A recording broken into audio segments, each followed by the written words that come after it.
विनी, ये मैं क्या सुन रहा हूँ? तुमने बंगले की सिक्योरिटी हटा देने का ऑर्डर दिया? हाँ। तुम होश में तो हो? तुम्हें पता है ना तुम दोनों की जान को खतरा है? क्या खतरों से खेलना हमारा पेशा नहीं? हाँ, लेकिन ये सिक्योरिटी हटाकर तुम करना क्या चाहते हो? मैं जुआ खेलना चाहती हूँ, मेरी जिंदगी का आखिरी जुआ। जुआ? अश्विनी, दिवाली के दिन लोग जुआ क्यों खेलते? कितनी हिम्मत से पूरे साल भर की कमाई जुए में डालते हैं, ये देखने के लिए कि तकदीर उन्हें साथ देती है या नहीं। ठीक इसी तरह मैं भी अपनी जिंदगी का आखिरी जुआ खेल रही हूँ। देखना चाहती हूँ कि तकदीर मुझे कितना साथ देती है, देती है या फिर नहीं। Now listen to me, विनी, इस जुए में तुम लोगों को हम लोग विदाउट सिक्योरिटी नहीं छोड़ सकते। शेर का शिकार करना हो तो बकरी को खूंटे से बांधकर उसे अकेला छोड़ देते हैं। ठीक उसी तरह मुझे भी अकेला छोड़ दो। विनी, दिस इज सुसाइड। असली हाईकमान को पकड़ने के लिए तुम्हारी या जयरत की हम कुर्बानी नहीं दे सकते। अश्विनी, मेरी कुर्बानी से अगर देश के गद्दार पकड़े जाते हैं, अगर देश का भला होता हो, then I'll be proud of myself. मैं समझूंगी कि मैंने अपना फर्ज पूरी जिम्मेदारी से निभाया। बाकी रही जय की बात, अब जय से उनको कोई खतरा नहीं। He really doesn't exist for them. विनी, तुम्हें क्या लगता है तुम्हारी कुर्बानी से हमें असली हाई कमान मिल जाएगा? मिल जाएगा नहीं, सामने आ जाएगा मेरा शिकार करने। लेट्स होप विनी, तुम जो कुछ भी कर रही हो वो सोच समझ कर रही हो।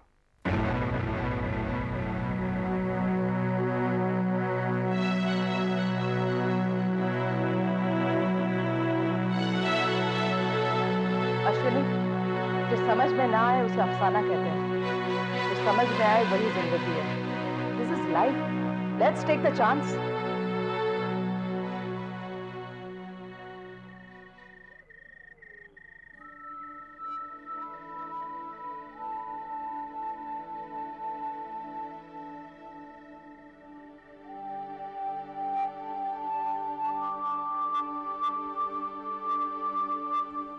जय, महसूस करो इस पुर्जे को।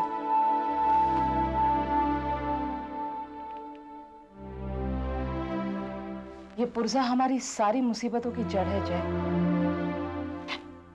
ना अरुण ये पुर्जा इस घर में लाता, ना उसकी हत्या होती, ना जाकी अगवा होता, ना तुम्हें कोई निशाना बनाता।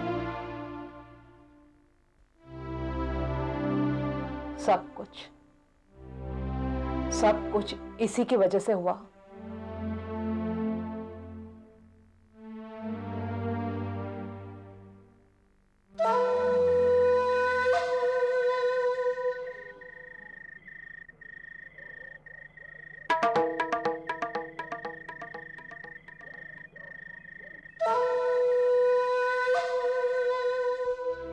जय,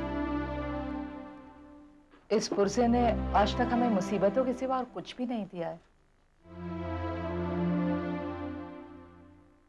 फिर भी एक उम्मीद के साथ जी रही हूं। इतना सब कुछ खोने के बाद भी हम इसी से सब कुछ वापस पाएंगे।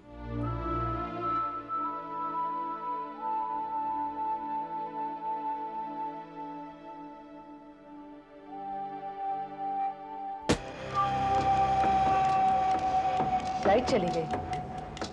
जब मैं कैंडल लेके आती हूँ अभी।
ये सब इसलिए हुआ क्योंकि विनोदी ने खुद सिक्योरिटी हटा दी और खतरे को न्योता दिया।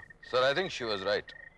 हमने सिक्योरिटी हटा दी और ये शिकार खुद ब खुद हमारे सामने आ गए। मगर किस कीमत पर अश्विनी, किस कीमत पर? इसमें दोनों की जान भी जा सकती थी। ये तो अच्छा हुआ कि दोनों बच गए। सर हम लोग पुलिस फोर्स में काम करते हैं, अगर जान की परवाह करेंगे तो फर्ज कैसे निभाएंगे? But sir I am glad about one thing, ये मुजरिम हमारे हाथ लग गया। क्या ये वही आदमी है जिसकी हमें तलाश थी?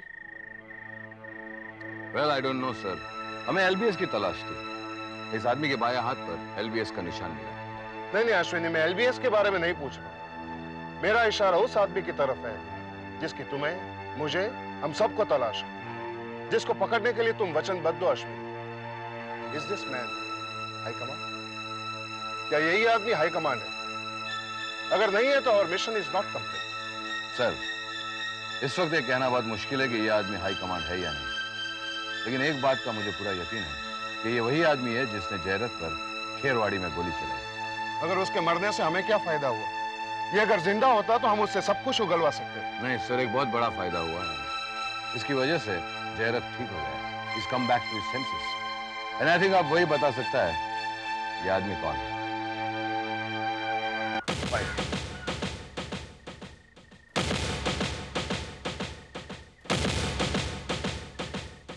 नहीं, मैं नहीं जानता कि वो कौन है। डीसीपी साहब, क्या आप ये कहना चाहते कि आप उस आदमी को नहीं जानते? नहीं पहचानता।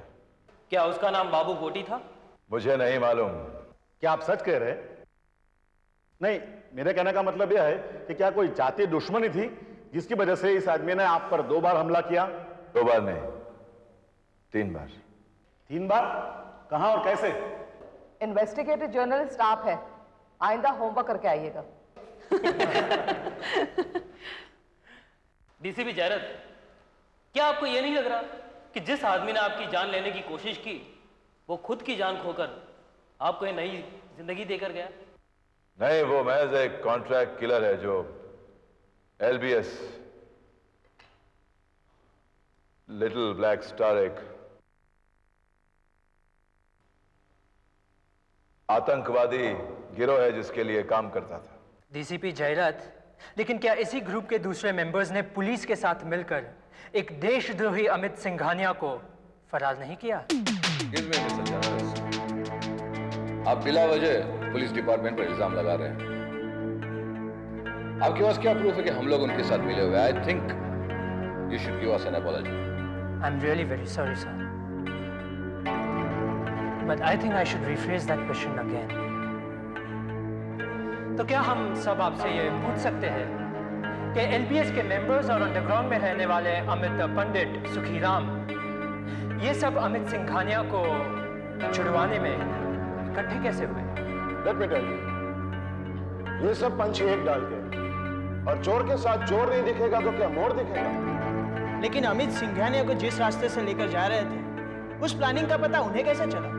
We are investigating it. जैसे पता चलेगा मुजरिम आप लोगों के सामने आ जाएगा। लेकिन यह इंफॉर्मेशन पुलिस डिपार्टमेंट से लीक कैसे हुई कि अमित सिंघानिया को किस रास्ते से लेकर जा रहे हैं? हमने कहा ना, we are investigating this case.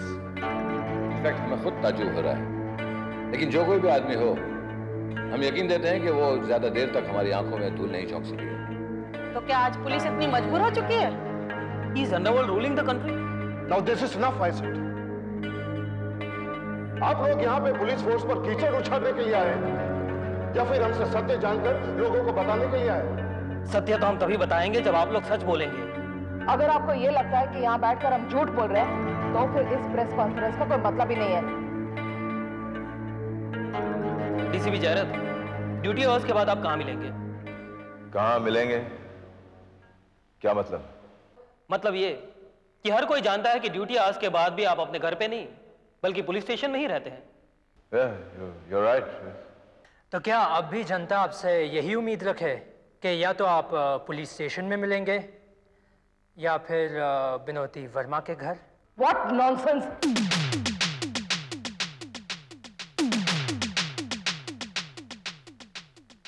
Benny, sit down. नहीं जाए, let's go. Sit down, Benny. Sit down.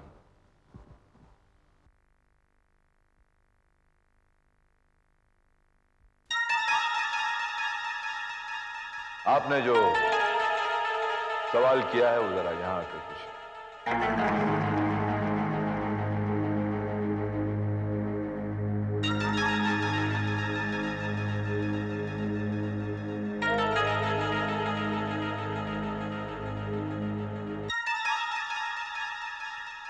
जी, मेरा सवाल यह था कि आप... पता है तुम्हारा सवाल मुझे।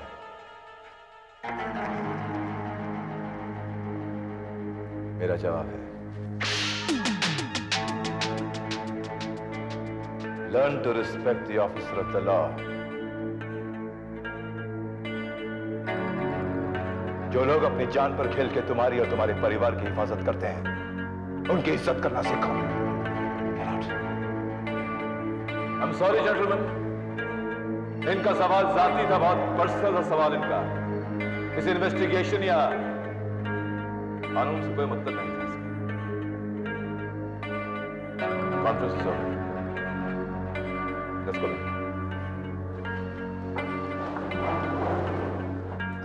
इडियट्स, बेवकूफ। उस बाबू गोटी को डीसीपी जैरत पर हमला करने की क्या जरूरत थी? ना ही वो हमला करता, ना ही डीसीपी जैरत होश में आता।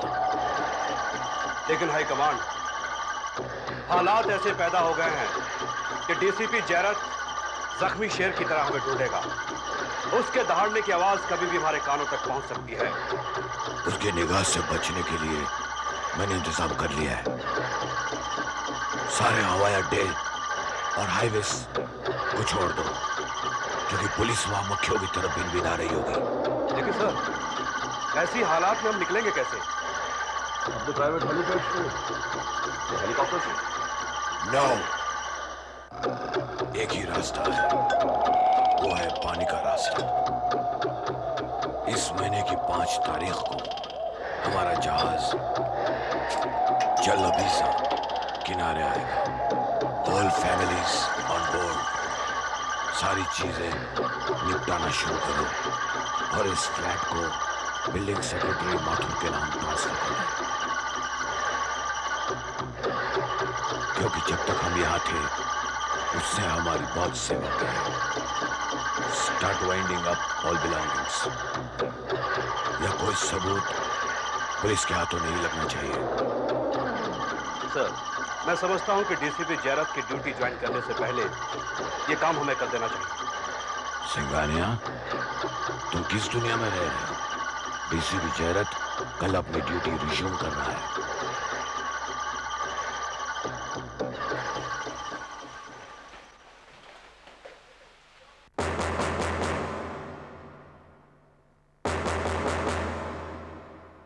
Welcome sir.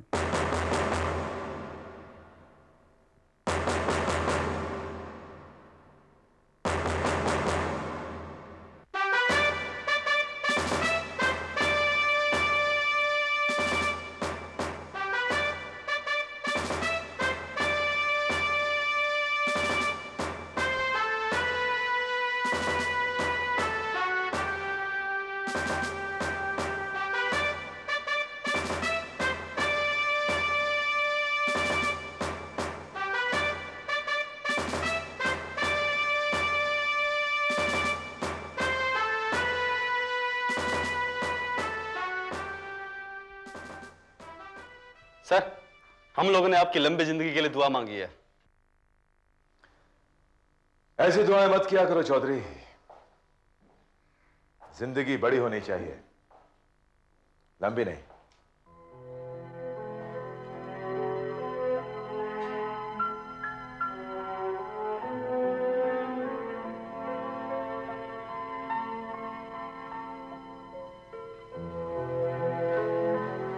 सर, क्या सोच रहे हैं आप?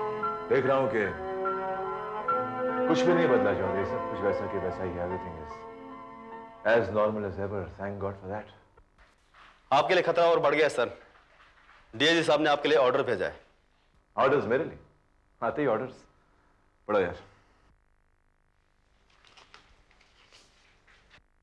सर, उन्होंने लिखा है कि आज के बाद आप बुलेट प्रूफ जैकेट में रहेंगे। Bullet proof jacket? चौधरी, जब से जाना है कि मरने का नाम ही जिंदगी है, तब से जिंदगी की चाहत और मरने का खौफ निकल गया है। मैं बुलेट प्रूफ जैकेट कभी नहीं पहनूंगा। सर, ये सारी पेंडिंग फाइल्स हैं और आपकी गैर मौजूदगी में यहाँ का क्राइम रेट बढ़ा है। एक काम करो, मेरे घर भेज दो, मैं पढ़ लूंगा। लेकिन सर, ये फाइल्स पहुंचाऊं कहाँ? आपके घर या बिन्नी मैडम के घर?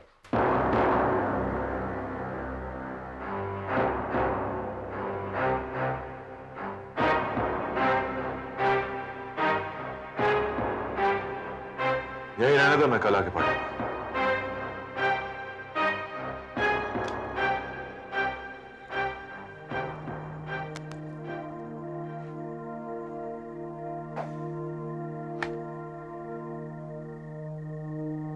क्या कर रहे हो जय?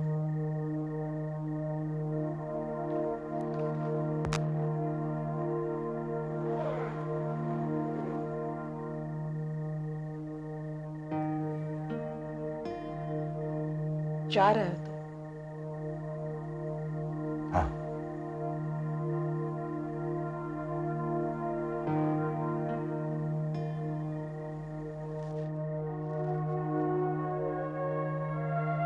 कहाँ?